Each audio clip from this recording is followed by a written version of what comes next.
Today, I want to introduce you to Stampin' Up's Paper Pumpkin. The box is lovely too. It's a one-stop boxed kit. Have you ever thought about getting into card making but you don't know where to start? Here is a great option for you. It comes with everything you need to make 8 or more cards. With a subscription, you can receive one boxed kit every single month. It usually comes with a mini ink pad, a collection of stamps,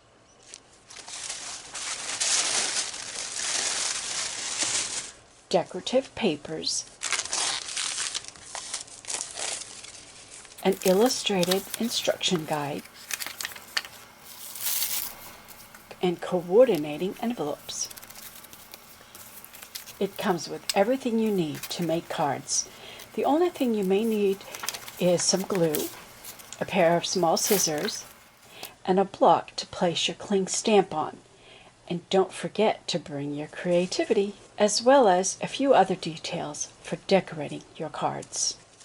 This would also be a great gift for someone you love who likes to craft and would like to make creative, beautiful cards. Every month, the papers, stamps, and inks are different, so you can slowly build up your collection of tools and learn along the way.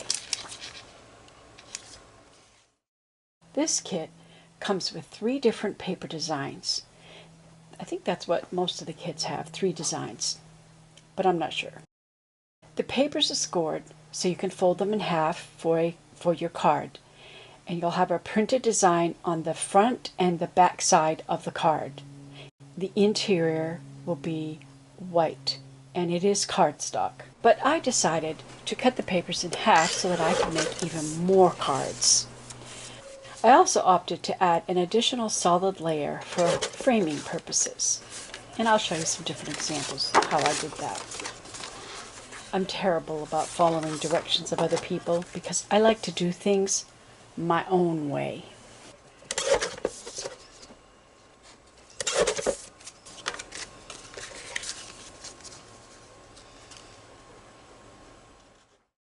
This is my Stampin' Up kit where I keep all of my stamping clear blocks in this great little container. I have one of every size. I lost one of them. No, my cat lost one. It's probably underneath a piece of furniture somewhere, but I have not yet been able to find it. I purchased an extra block to replace the missing block, but it was the wrong size, so it doesn't fit. My spaces are all full. Then I had fun experimenting with the supplies to make other card designs. This kit came with a large gold hugs sentiment. The hug sentiment can be used for sympathy, encouragement, or birthday cards.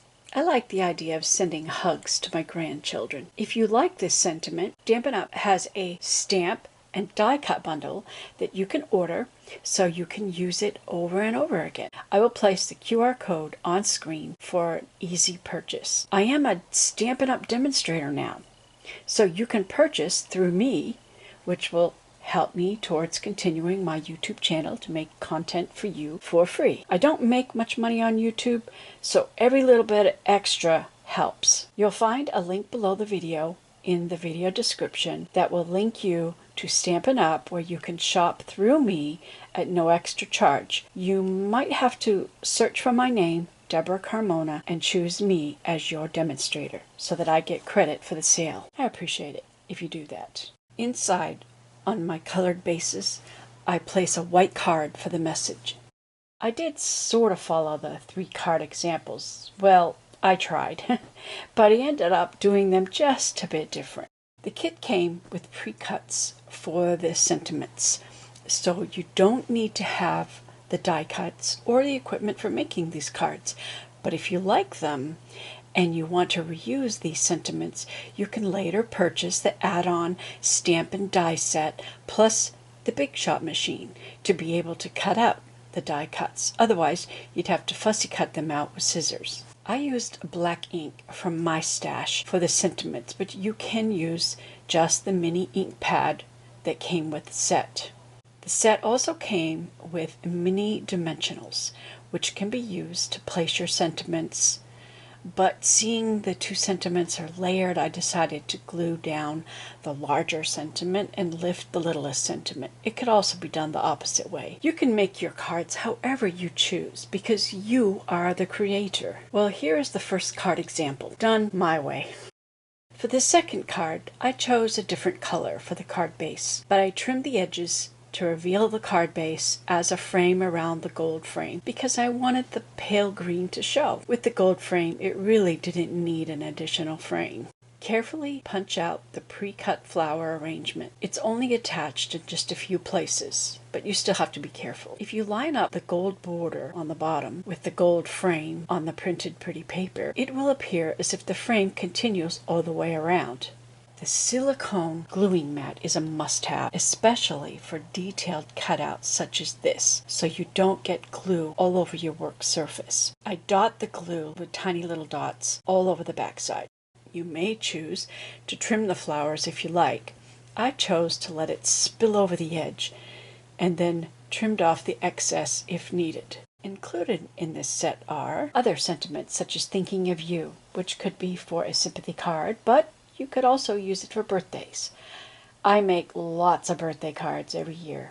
People today appreciate handcrafted cards. Even in this digital world, some people report to me their delight upon receiving one of my cards, and they tell me they save them all. I have even been sent some photos where my cards were put on display. Someone told me when they witnessed another person opening one of my cards that receiving my cards is like receiving a sprinkling of Debra's pixie dust. They appreciate the fact that someone took the time to craft a card just for them. In this time when social media has people less social and cell phones in every hand have made people more disconnected, a handcrafted card bridges that gap and brings something personal to the receiver of the cards. I make at least 150 cards every year, more than 60 birthdays, and at least a dozen anniversaries, plus Christmas cards. But I usually only sit down just once a month to make cards, and when I do, I make several at once of a similar style. This kit also came with a congratulations sentiment, which could be used for graduations, job promotions, or some other great achievement. I don't make that many of those type of cards, so I ended up not using all of them, but I'll save them because eventually the need will arise and I'll use it sometime, but I just don't want to have a bunch of cards right now that I'm not going to be using. I only make cards that I know I am going to use.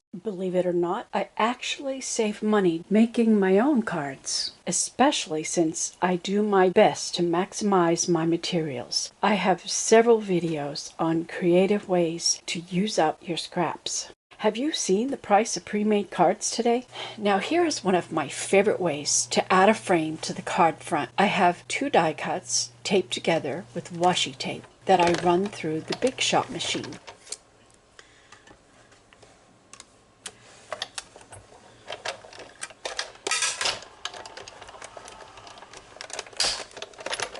Which removes a very thin border. I really like contrast. This dark purple adds to the card. Even though the paper is lovely by itself, I think the contrasting frame adds a little something extra to the overall look of the card. This gold accent was suggested for this card base, but I missed how it was supposed to be used. It could have been placed under the large sentiment peeking out of 2 sides, which would have looked really cool. But as I said, I missed that detail, and I chose to place it on the corner just as a gold accent. Here, I chose to have the larger sentiment pop up with dimensionals, and I glued down the smaller sentiment as the two would kind of overlap. I think it's better to have the larger one raised up and the smaller one flat. I like the idea of the gold leaves crossing over the border because I'm an outside of the box kind of person anyway. So I started off making the 3 basic designs suggested, and then I made my own. Now I am going to share my experiments using the rest of the papers. I call it playing. I love to play with paper. I used the scrap strips to make a half frame. Since all the printed papers from the kit are in the same color scheme, they will all work together interchangeably. The more colorful strips look very nice on the softer, lighter print of this paper. Contrast is important in card making. I want my half frame to be the same distance from the edge, so I glue that down first. I trimmed the pink base so that I could make it fit behind my new border. But I only glue one side on the bottom so that I can slip the flowers under at just the right place. Then I glue down the rest of the bottom band. That looks very sweet. I think it worked out quite well. The card on the left is what they suggested in the kit. The card on the right was what I came up with. Both are very nice. For the busiest of the three backgrounds, I chose this large happy birthday sentiment. I felt doing it in black would contrast well with the bright colors. Since the paper has shiny gold accents on it, I decided to add a gloss finish to my letters. Using my Versamark, also sewed from Stampin' Up, I pressed the front side of the letters into it, trying to get a good overall coverage. Then I sprinkled a clear gloss embossing powder over the letters, with thoroughly covering it. Then I spill off the excess powder and return the powder back into my jar. I can bend the plate to form a funnel shape to direct the powder into the jar. I finish it off with my heat gun, which leaves the letters with a nice shiny finish. I'm lifting it carefully because it's hot. It slightly sticks to the glossy paper plate. I'm satisfied with this card, but wondering if the black color was too strong of a color. For the next card, I chose not to use black, but a darker shade of green, more like a spruce green or bluish green. Since this card kit had butterfly stamps, I continued with the butterfly theme, reaching into my collection of dies for a larger butterfly. I cut it out with black with the plan of backing it with the same color as I chose for the font. After gluing the back veined butterfly onto the colored scrap, I then fussy cut out the butterfly with scissors because I do not have a die cut for this butterfly. For the final touch, I used some gold glitter ink to touch up the tips of the butterfly wings and also added some glitter gold ink on the letters as well, focusing on the tops and bottoms of the letters. I applied the glitter gold with a toothpick. I then played around by tearing this paper in half.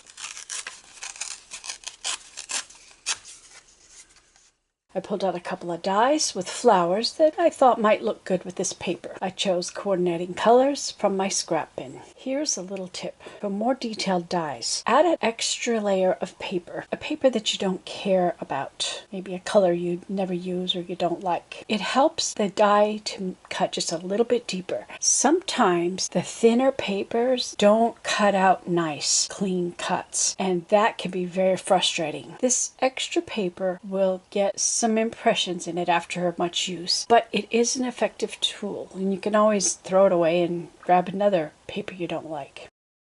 I then played around with the arrangement until I decide what I like best before gluing anything in place. Now I pay a monthly fee for the convenience of offering you a website connection so that you can shop with me at Stampin' Up. So it really helps if you do shop through me to help me pay that monthly fee. Also, it helps if you engage with my videos by commenting or hitting the like button and or sharing my videos. That doesn't cost you anything. Doing those things encourages YouTube to show my videos to more people. I'm just a small channel that grows very slowly, and I will likely never reach the big time. My channel is so much more than about card making. I'm an artist, a crafter of all sorts of crafts, such as basket making, dollhouse making, and other creative pursuits. I'm also a DIY person. I have almost 1,000 videos at this point.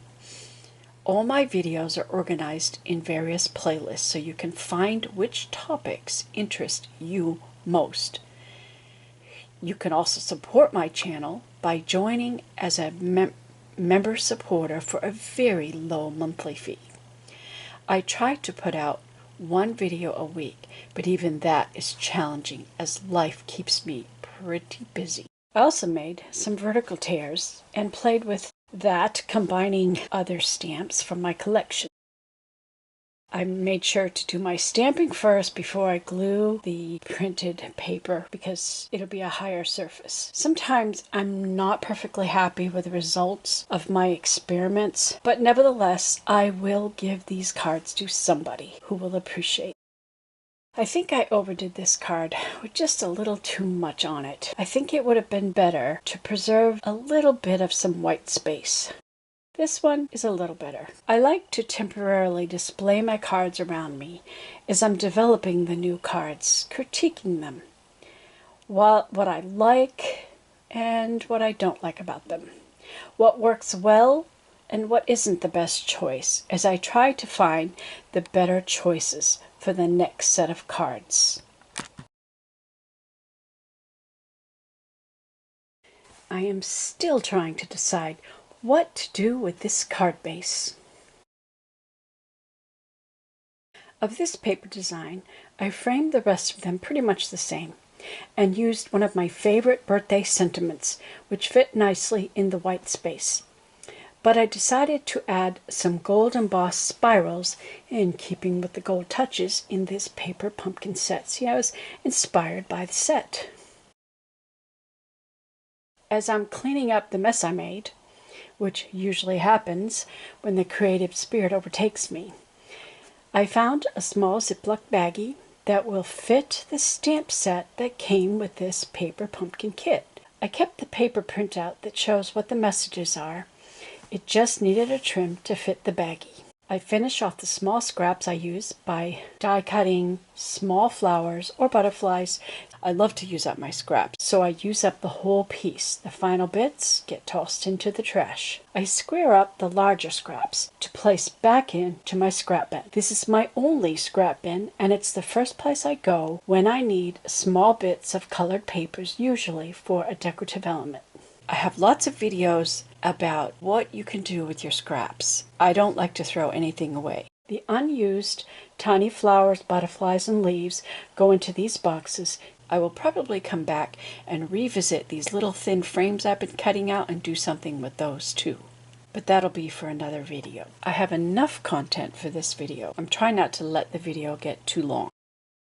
What shall I do with this card base? It seems so sweet. It could be a welcome baby card or perhaps an anniversary card. It needs something. But what? Notice that I turned the inside the opposite way, not matching the pink with pink and green with green. You can do that too, Shito. My crafting cat says hi to the camera. I had a few mini dimensionals left over, so they go in the basket with all my other ones. So here are the cards that I made today. The 3 cards that came in the kits. Here are a couple of variations of the Hugs cards. The 2 on the left are framed with an outside board of the card base. The one on the right has an inside frame. You can see that I used 3 different color card bases here: lavender, purple, and pink. I decided that I didn't like the pink as well, too much pink, but liked purple best of all. The last cards were all done with purple frames. And here's the one with a glossy black sentiment. Compare these two, a purple outer frame and a white outer frame. Both work quite nicely. And here, compare the white base with an outer frame and an inner frame. Which do you like best? I think they both work well. Use less paper with white card bases because the inside is already white. I like all my inside messages to be on white. It just seems more professional that way. Now compare these inside frames. See how the pink just doesn't work as well as the other two? Contrast makes the difference, so keep that in mind. These are the cards made with the colorful flower cutouts. I got 2 cards from cutting the flowers in half. All of them look sweet. These 4 cards are my least favorite of this card making session. 2 of them are overworked. Here is the anniversary card with the butterfly and the gold inked edges. I finally came up with an idea for this last card base. I will have to make a separate video on how I made the little bird on the branch with a single die. Yep, just one die. I do not put inside messages in the cards until I know who specifically they will go to, so they go into my starter bin. This is where I keep the cards that are started but not fully finished. That is how I keep up with all the events of my family and friends. Altogether, I created 20 cards this sitting. I hope you enjoyed it and will consider signing up for a Paper Pumpkins subscription to get in on the card making fun. See my link in the description below the video, and thanks for watching.